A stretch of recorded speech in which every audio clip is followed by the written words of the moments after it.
Ethan awoke suddenly, his eyes fluttering open to the muted gray of his bedroom ceiling.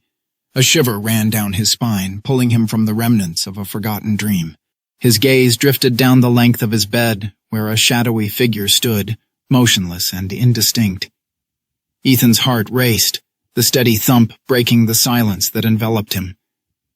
Ethan froze, unsure if he was still dreaming or caught in some bizarre reality. His mind raced to comprehend the scene before him, the shadow's form barely discernible yet undeniably there. He blinked, willing his eyes to focus, and in that fraction of a second, the figure shifted ever so slightly. An involuntary gasp escaped his lips, his breath visible in the cold morning air.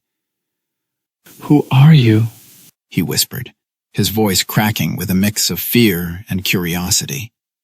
The figure remained silent, its presence oppressive yet strangely familiar. Ethan felt a pull, an inexplicable connection to the shadow that defied logic and reason. He blinked again, and the shadow shifted once more, its movements slow and deliberate. The figure began to solidify, its features becoming clearer with each passing moment.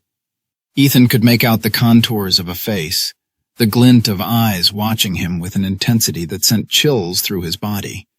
"Why are you here?" he asked, his voice steadier now, driven by an unexpected resolve.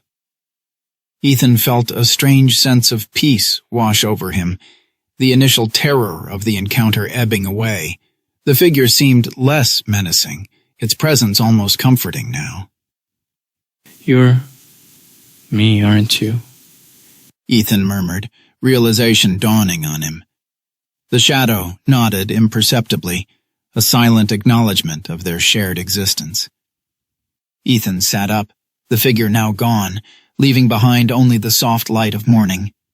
The fear that had gripped him was replaced with a newfound understanding, a connection to a part of himself he had long ignored. As he rose to face the day, Ethan felt a sense of wholeness that had been missing, the shadow's presence lingering in his thoughts, a reminder of what lay within.